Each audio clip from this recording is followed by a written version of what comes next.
Are you ready to start? I've just started the stream, so I'm just going to check that it's coming through and then we'll move on. We've got YouTube receiving content. That sounds interesting.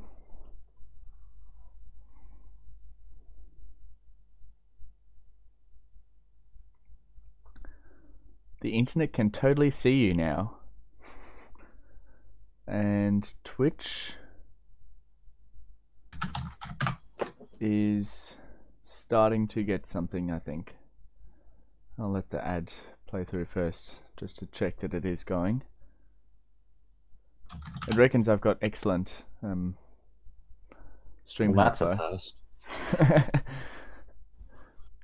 What am I streaming on? Like 360p and no 480p at 800 bitrate.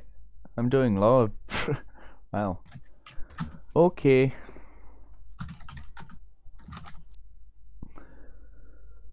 So. Oh wow, that was a quick announcement from Me6. Alright, we are live. Gaming on Demand is on. For the first time in 3 weeks. Wow. So, sorry about the slight lack of gaming on demand for the last few weeks, guys. But Easter kind of fucked me over with a last minute decision to go away, and then last week uni fucked me over instead. But after having 4 assessments due in the space of 4 days, I am now reasonably free for the next couple of weeks. So gaming on demand should be on for the next few weeks, including obviously tonight. So today, unfortunately, we do not have Alex, but we do have Lee. Hi. The excuse from Alex, he's tired. He's sleeping. Yeah. Last time I checked, he is legit sleeping. So, yeah. We'll leave it at that. But, I've got a few articles, about 8 to be exact. We'll work through those, and for any of you guys viewing out there, please provide any comments. YouTube, Twitch, Discord, any one of them will do. I'll see them pop up on the stream, on my stream preview, and I will attempt to respond. Lee, maybe you should get up the chat too, just in case. Oh shit, which chat? Twitch, most likely. Oh, typing an email. Because Jason will be maybe yeah, on. Oh, I shouldn't swear. Oh, my bad. I didn't swear. What? Who? What? Swear? Feel free to swear, who gives a fuck? Okay. Okay, so first things first, we've got a potentially controversial topic, maybe, depending on how you look at it. Esports and Olympics. The Olympics president, the president of the IOC, International Olympics Committee, isn't a big fan of having esports in the Olympics. He reckons that some of the games are on the contrary to their values, and it's like, really? But this article brings up the point of maybe the IOC needs to look at what their values actually are, because some of them have been, well, the IOC has typically been in the middle of a lot of storms when it comes to these sorts of values and things that have burdened the cities that have hosted the Olympics in recent years. Particularly, apparently, the Rio Olympics. Apparently, the facilities. I'm using apparently a lot. The facilities are already in a state of disrepair just 6 months after their use. So I don't know if that's looking at the IOC or if that's looking at the people who built the whole thing, but it's possible. either one is possible. I need to look deeper into it to know a bit more of it. But IOC hasn't got many good things to their name at the moment. I mean,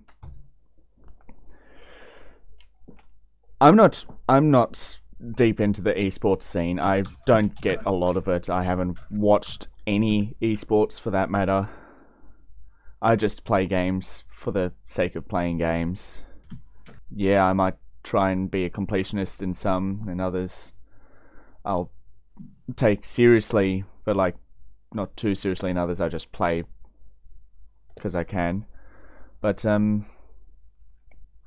like this article sort of reflects what I think a little bit in particularly this paragraph. Like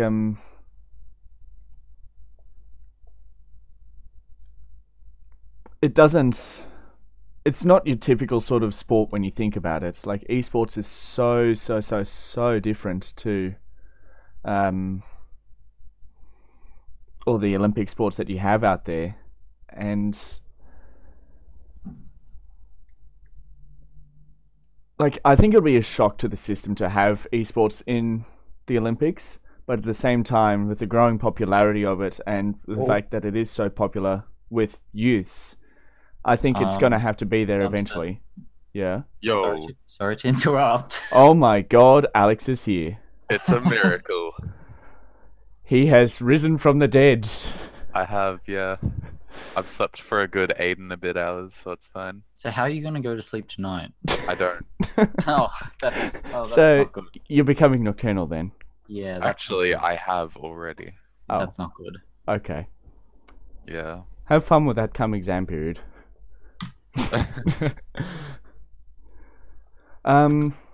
So how much of that did you hear, Alex? None of it? Oh. Hang on, I'll send the links through to you guys that I'm for the articles that I'm using, and you guys can have a look at them. Discord.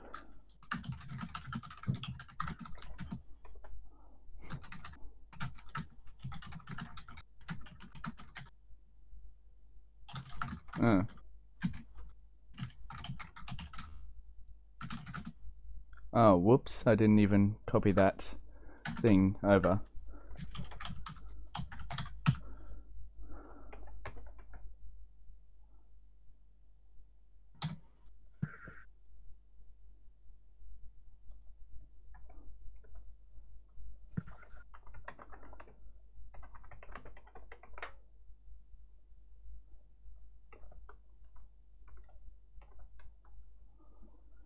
Okay, so as I was saying,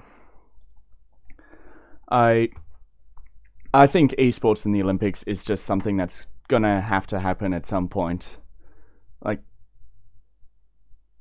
whether it's gonna be in whenever they next decide, like what Olympics they're next deciding to put the things in, if it's 2024 or 2028 or something. I don't know, but as I said, with the high popularity of esports with the youth, and or just the fact that the popularity is growing, it's going to be an eventual thing that happens. From your predictions or what? From my predictions, but the article here, if you have a look. The IOC's president isn't too sure about having esports. Like, he doesn't think they're representative of the Olympic values. I see. Yeah. So this article raises the question, maybe does the IOC reflect esports values rather than the other way around? Is that maybe the question we should be asking? I don't know. Possibly. Moving on, we have... some sales figures for the Nintendo Switch and Legend of Zelda Breath of the Wild. So this is just a short article with numbers, basically. But overall, within just under a month, so from March the 3rd to March 31st, they have sold 2.74 million Switch consoles in that time period between March the 3rd and March the 31st. That's 600,000 in Japan, 1.2 mil in the Americas, and 940,000 in the other countries, which is Europe, Australia, and the rest that weren't already mentioned. So make note of that, 2.74 million Switch consoles. That's fucked up. Now, in that same period, Nintendo sold a total of 5.46 million Switch games. Out of that 5.46 million games, 2.76 million were Breath of the Wild. Now let's bring back the figure of the total Switch consoles that have been sold. 2.74 consoles sold, 2.76 copies of Breath of the Wild sold. And this is just for the Switch, not including the Wii U version. Have you noticed that they've sold more copies of Breath of the Wild than they have of the Switch?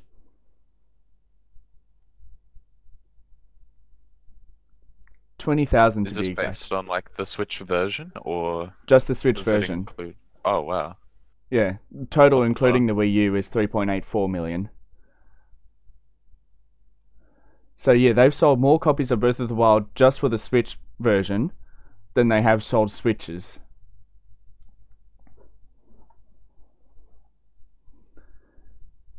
So I guess that's what you want to be doing as a business. well, it looks good for Nintendo. I mean, they've got over 100% hit rate at the moment with Breath of the Wild. But it also sort of highlights the fact that that's kind of the only game that's worth getting for the Switch at the moment. I mean, yeah, there are other games that are reasonably good to get, maybe. But, no, that's definitely the one that everyone's getting because that's the best game out there for it. But perhaps with the launch of Mario Kart 8 tomorrow, they might get a few more purchases there for those people who haven't already had Mario Kart 8 on the Wii U.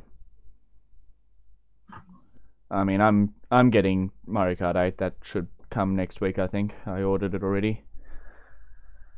But apparently it's going to be one of the biggest Mario Kart games ever, sort of thing. Blah blah blah. Heaps of characters, heaps of tracks, and new characters, and all the DLC from the Wii U version and stuff.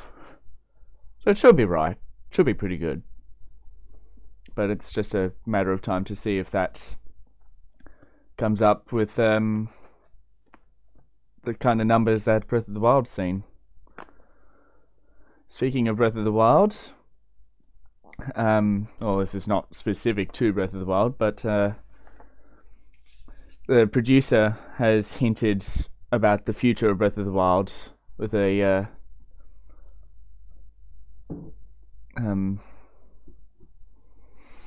interview. Apparently we're now onto the third era or generation or whatever you want to call it, where you had the first ones being the 2D top-down games, and then with the launch of Ocarina of Time and the Nintendo 64, we switched into the 3D ones for the mainline games, and then finally Breath of the Wild, we've gone to a exploration-based game compared to what we've had before. So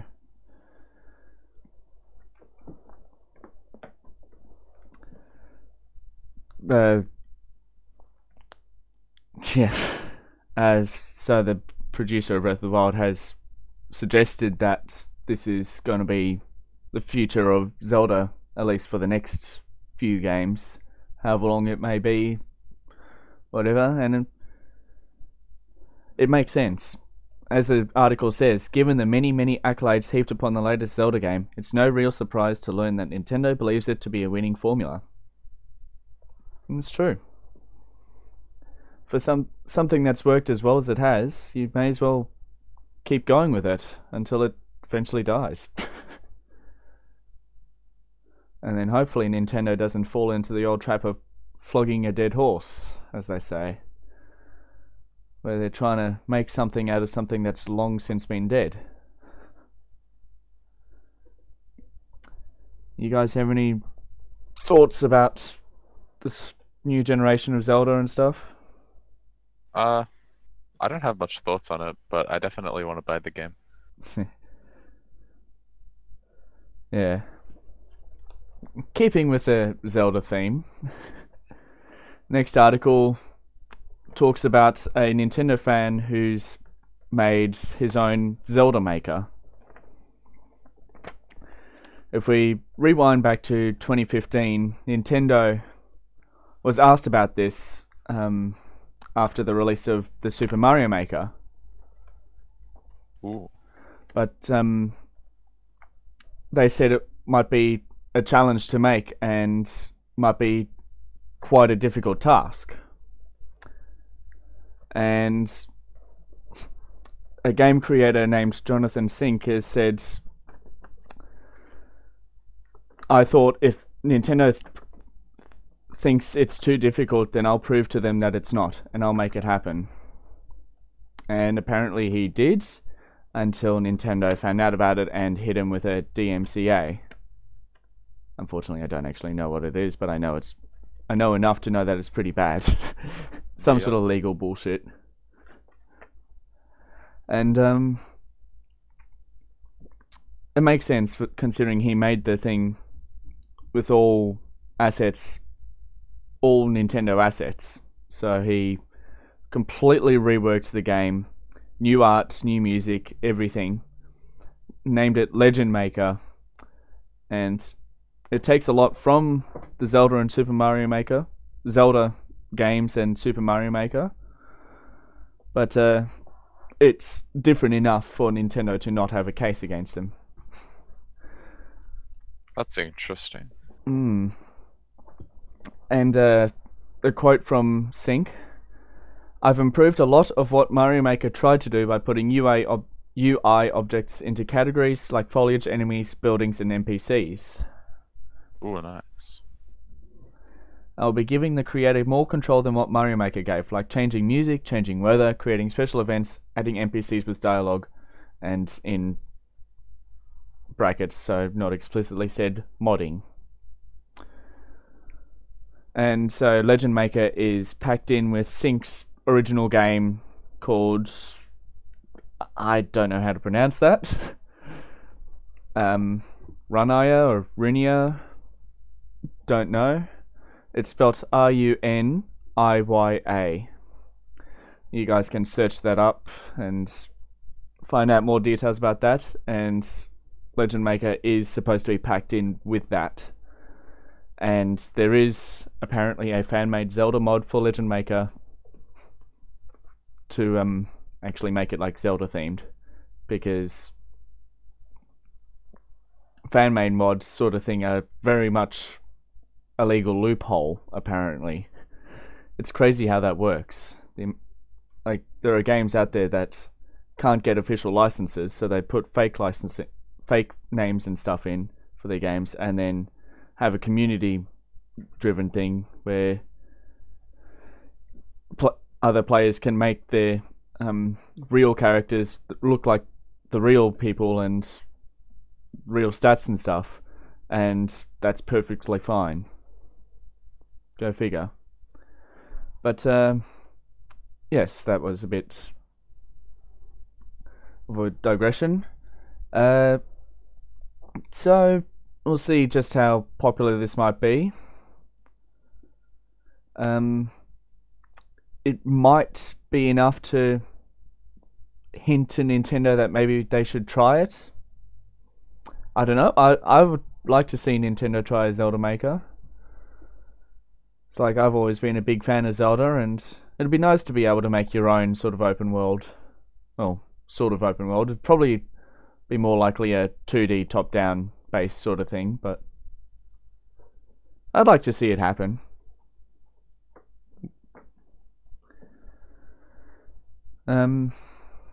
Yeah. Now off of Zelda, but still with Nintendo NES Classic. I mean, this is already nearly 2 weeks old now, this article, but unfortunately Nintendo is discontinuing the production of the NES Classic. I mean, in a way it was to be expected, but it's to the disappointment of a lot of people, especially the ones who couldn't get a hand on one. As they were very hard to get a hand on. They're very, very, very popular. And they only made extras to meet the initial demand, but they made the call to discontinue production this month. For the simple fact that they just never had any long-term plans for it.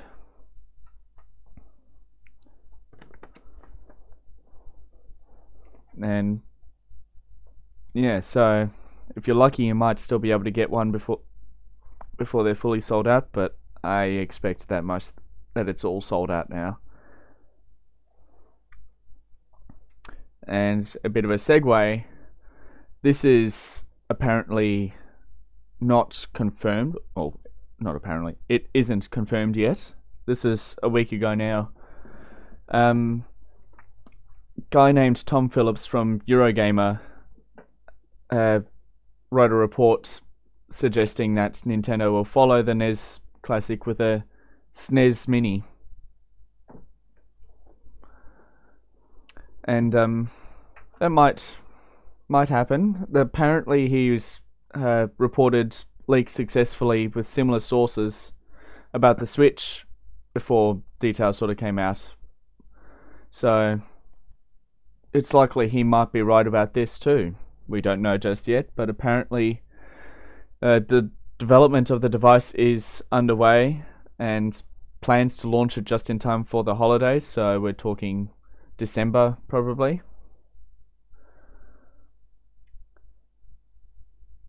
And then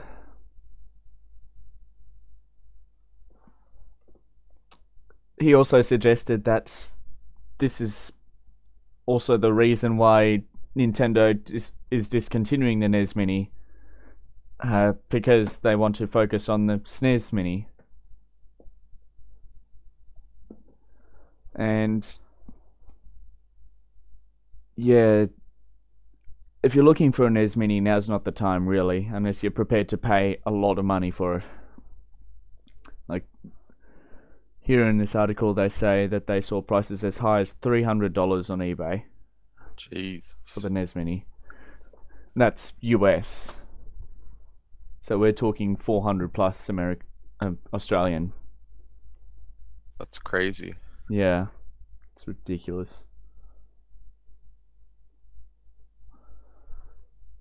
But it's quite a legitimate suggestion, I think, for a SNES Mini to come out at some point. I mean, they say here in the article even that they've got one of the strongest libraries in retro gaming. You've got Super Mario World, Chrono Trigger, Street Fighter 2.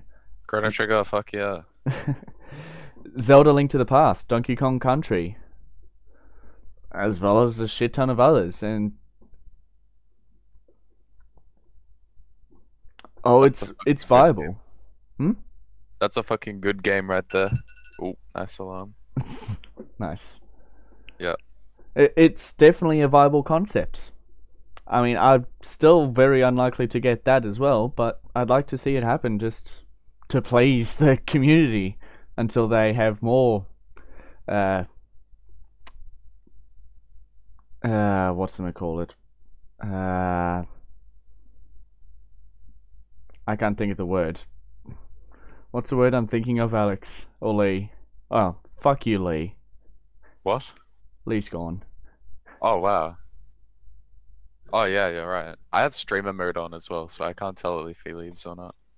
Computer crashed. Wow. Sure Wow. it did. Sure it did. Yeah, well, whatever. Anyway, what's the word I'm trying to think of, Alex? There's something... Availability, that's it. There you go. So, like, I want to see a SNES Mini to please all the fans of this and that sort of thing, until availability becomes an issue just like it did with the NES Mini. But then people still say good things about it despite the availability issues. That sort of thing, you know. Well, I'd be pumped. I won't get it, but Same. maybe one day. Who knows? Yeah, wait till it's 30 years old for the SNES Mini and then get that. Yeah. But like it sort of highlights, like if you look at the NES Mini, it is a NES, but like half the size of something, isn't it? And it sort of shows you just what technology is like now. Like I don't know what power's like in comparison. I assume it's the same sort of power, but like it's so much smaller and Yeah, the lighter. power of today's technology is pretty crazy.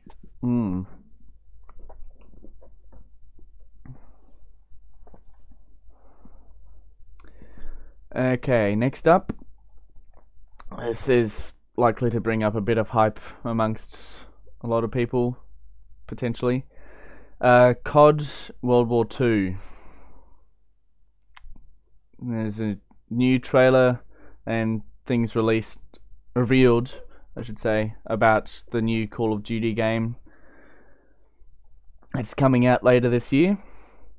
So here we've got the trailer. I'm not going to play that right now. Sorry to make you forcing you guys to do the work, but I just can't be fucked watching this. I've never been a COD fan. To put it lightly. Yeah. No, I've just never been a COD fan, so I'm like, I don't want to watch the trailer, really. To me, most of the CODs are just all the same. They're all just shooters, and it's like, why? I mean, I've never been much of a shooter person, so.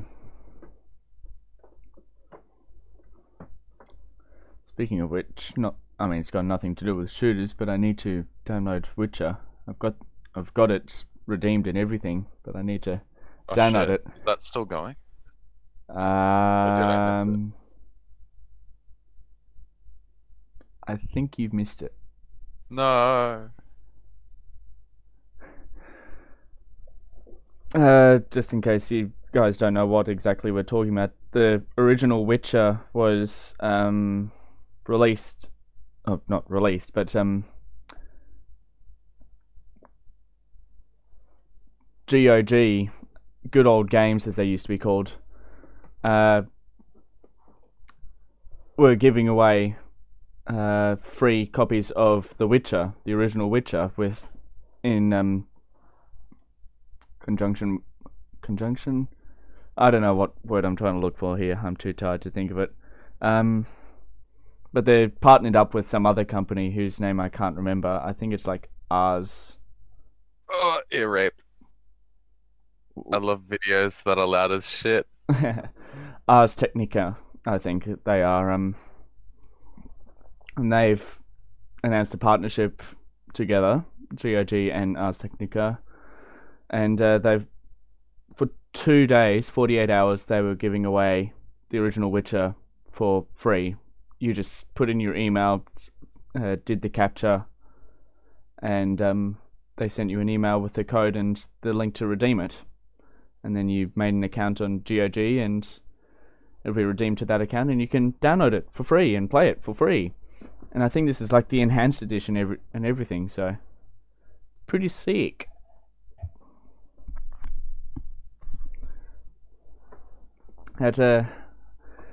Going back to what I was actually talking about here in the article. So the launch date's November the 3rd, and you've got a PC, PS4, and Xbox One version. Pretty standard for games these days. And for the campaign, the story follows the US 1st Infantry Division as they fight their way through Europe and shit. So you've got things like the D-Day invasion, Battle of the Bulge. I don't actually know how it's supposed to be pronounced. Bulgar. I'm not good with this stuff. And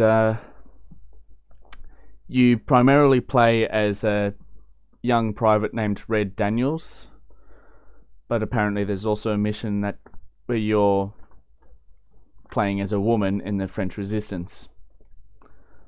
Obviously there isn't too much details out there at the moment, but might be okay. Multiplayer, from what I can tell reading off of this, there isn't much information released. Like, they've got this new edition called Headquarters, place to socialize, that will feature recognition and awards. And there's a new war mode which places you in iconic World War II battles. So you'll have all those. Possibly going through D-Day again and all sorts of other infamous battles that happened through World War II. Never really focused much on the wars, unfortunately. I never had anything for history, so I don't know most of the battles. Yeah, not much of a history fan either. Yeah. Coming from a family where one side is big history buffs, but mostly ancient history, not modern history. And co-op, apparently it might have something to do with zombies. Like, there's been a tease about it, something to do with zombies. Entirely new story and pretty horrifying experience. And it will tell the story of the Third Reich's desperate attempt to create an army in the final stages of the war. So an army of the undead, by the sounds of it.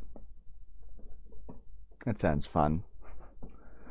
For those people who like blowing up zombies and blowing their heads off and shit like that, this might be the game for you, as well as every other COD that's featured zombies and every other zombies game. But yeah, so that's the information so far. And going back to the multiplayer quickly, there'll be a full multiplayer reveal at E3, which is coming up in June. I can't tell you the dates right now. I'll need to quickly search it up. But yeah. And the final article is going to Forza Horizon 3. Finally announced a little while ago, the new expansion for Forza Horizon 3, which is the Hot Wheels expansion. Actually, I don't think it was a little while ago. I think it was only yesterday or today. This article was written today, so yeah. So the second expansion is Hot Wheels. Typically, we've seen Porsche as the second expansion, but Porsche came in its own car pack, and so it's like, well, we're still waiting for our expansion, and well, here we are. It's Hot Wheels. So you've got all kinds of stunt things. So you're taken to 6 new themed islands off the coast of Australia, connected by a network of Hot Wheels tracks several hundred feet in the air. And you've got all kinds of classic Hot Wheels sorts of things. If you know what it's like, you've got like the loops and the corkscrews, jumps, flaming hoops, obviously in the picture. And it'll be a very different experience. It's not going to be your typical street racing in any way, shape or form. There's going to be boost pads, high bank turns, half pipes, jumps, giant mechanical dinosaurs if you're into that thing. And yeah, maybe just go past those dinosaurs that need to be eaten up. And there's also going to be some sort of stunt swap feature which will allow you to modify stunt track sections and then be able to share them with your friends. And so you can customize race events, replace the stunt segments and whatever, and basically create your own stunt races, which is going to be quite interesting. And so you'll have new events and a grand finale to symbolize your getting through the expansion sort of thing. Just an expansion on the career mode sort of thing. Like, you know, that sort of thing. And you'll also have a whole bunch of cars added. Like, you'll have Hot Wheels specific cars. So you've got the Twin Mill, Bone Shaker, Rip Rod, a Hot Wheels modified Ford Mustang, Jeep Trailcat, Zenvo ST1. Interesting about this car maker, Zenvo, they only make one car a year. Like one car, not one model of car or anything, one car. The interior takes up to 8,000 hours to do.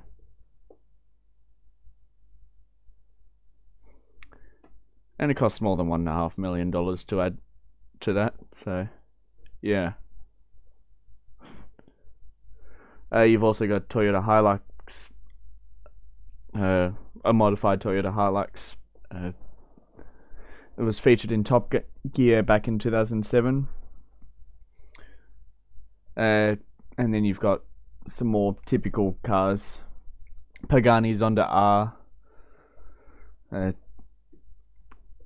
Pretty old, but still very popular car.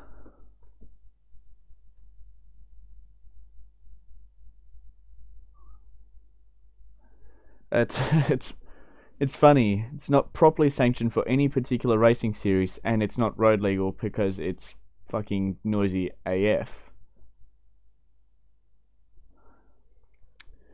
And oh Jesus, how many cars are there? Chrysler Valiant Charger. Oh, that's the last car. There you go. So it's a Aussie classic per se, because it was designed by Chrysler Australia. To be honest, I've never seen Chrysler as an Aussie company, even the Australian branch. I would not call this an Aussie classic, even if it was designed by the Aussie subsidiary. It needs to be a Holden or well, okay, this is probably a bit stereotypical and a little ironic coming from an Aussie, but to me a classic Aussie car is a 70s and earlier Holden and Ford. That for me is classic Aussie. One thing I'm still pissed off about with Forza Horizon 3 is that they haven't gotten Volkswagen in yet. And by the looks of it, they probably won't. Because I was really looking forward to driving the Combi around Australia. And I don't get to do that. Sad face. Rip.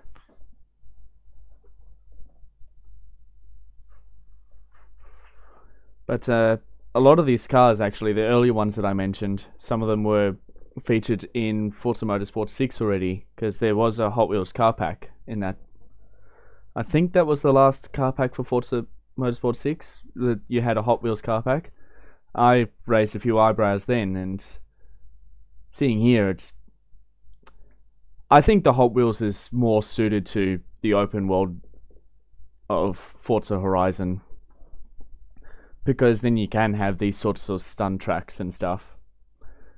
Because, I mean, okay, you can put in extra tracks on Forza Motorsport that are specifically stunt tracks, but it sort of defeats the whole purpose of it in a way.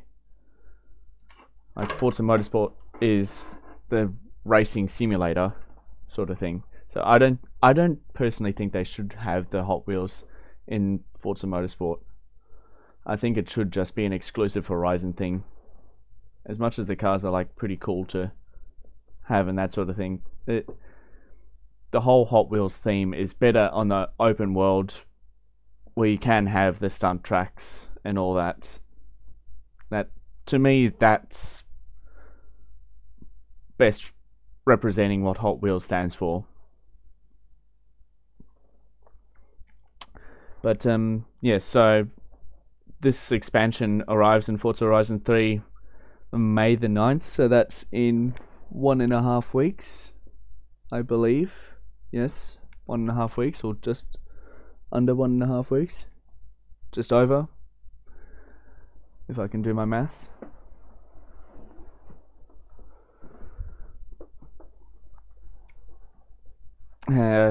Of course, for both Xbox One and Windows 10. So don't think that one is getting it over the other or anything.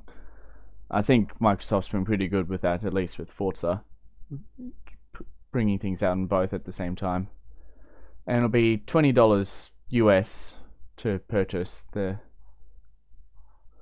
expansion, or if you have it as part of, if you have the Forza Horizon 3 expansion pass, then you're entitled to get this as part of that expansion pass. And that is all of the articles that I have for today.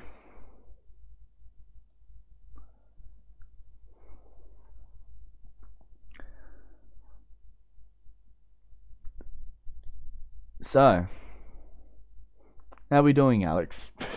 Yeah, we're doing alright. You still tired AF, or? Yeah, pretty tired. So if you're not going to sleep tonight, what are you going to do? I'm gonna do work. Finish my assignment because I have to submit it one day late because one little line of JS kind of destroyed my entire form. So. Did you forget a semicolon? No, it was just like some variable that fucked with the flow of my JS. Ah, yeah. But you know the feeling. Yeah. Yeah, it sucks having one thing, yeah. In JS it's worse because it could be a capital. Shit. What I like with the MSys is that it tells you what line the error's on, and you can usually figure it out by what it tells you. This does as well. Oh. If you go into a debugger or a developer tool. I'm doing my assignment as we speak. Well, at least getting it up. I was procrastinating for now and listening to you speak. But for now, it's time to do some assignment stuff. Hey, the RSS feed worked.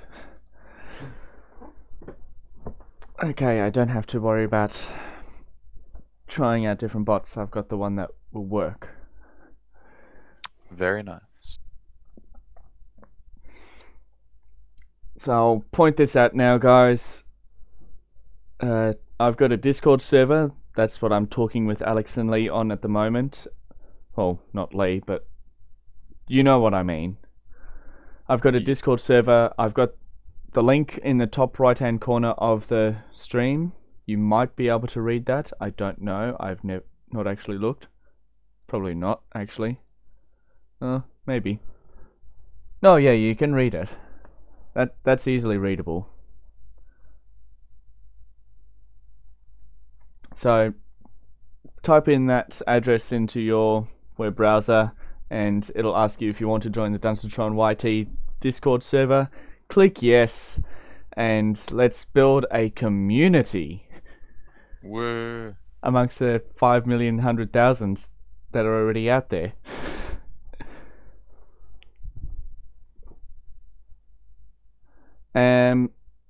Also, I'm streaming this currently on YouTube and Twitch. If you're watching on one, then check out the other. They're both Dunstertron. On my Twitch, I don't have much, obviously. It's just previous streams. And I don't stream that much, only if I'm really bored and I have lots of time. But on my YouTube, I have all of my videos up there, which is I think about 40 odd at the moment. I've also got all the previous Gaming on Demand episodes uploaded in full 1080p because I just can't work with this stupid 480p bullshit that I'm forced to work with because of the internet. So every Friday Australian time, however long it takes to upload, whatever, it'll be about midday, at the worst maybe 2-3 o'clock in the afternoon. I upload a full 1080p recording of Gaming on Demand, so you guys can watch it and actually read the articles sort of along with me if I'm not scrolling through too quickly. I've also got a Twitter account. It's at DunstertronYT. It should be at DunstertronYT, not Dunstertron. Excuse me for that error on the thing here. I will need to fix that. And I've also got a Facebook account, Facebook page. Of course I have an account, but a Facebook page for this, which I am attempting to post to a little bit more frequently. Which isn't very frequently at all, for that matter. So, I'll probably keep on streaming for another 5-10 minutes or so. If any of you viewers have anything to say, please feel free to say it, and we will try and answer any questions as best as we can.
So, this is interesting. Yeah. Let's see what new tweets there are.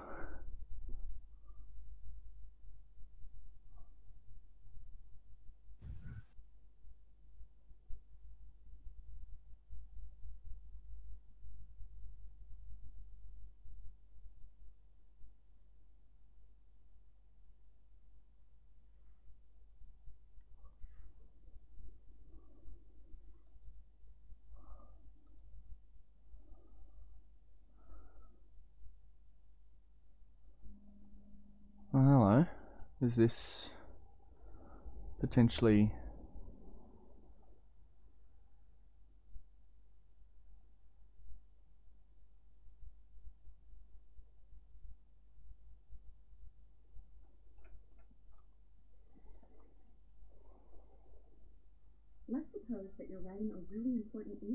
Okay, yeah, fuck off, Grammarly. I really don't want to watch your ad again.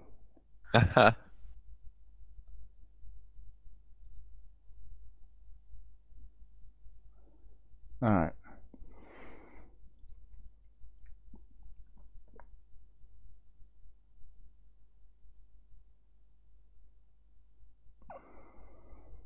Okay, that's literally just exactly what it was.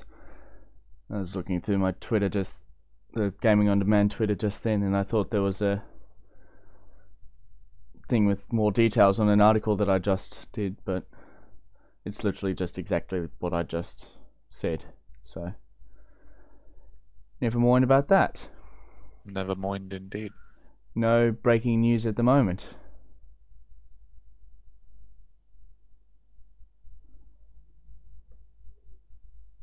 So, yeah. Ah, didn't realize I already had that open. That's funny.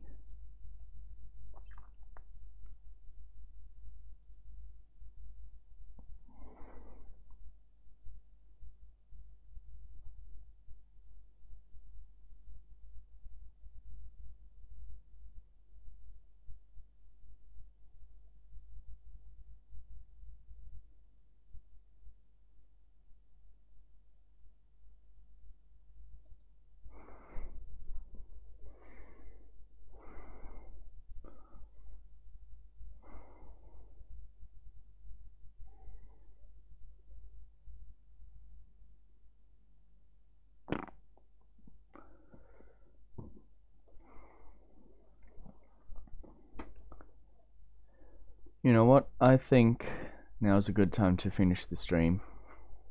I guess so too. Because we're not getting any viewer input, and I've already done all my things, and well, we're not talking about much.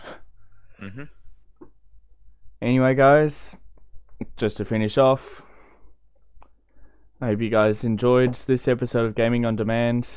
This has been Blatch. And Lee is He doesn't somewhere. exist. Don't include, don't credit. Move on to yourself. And so yes, check out my Twitter, check out my Twitch, subscribe to my YouTube channel if you like what I see, what I do. If you like what you see,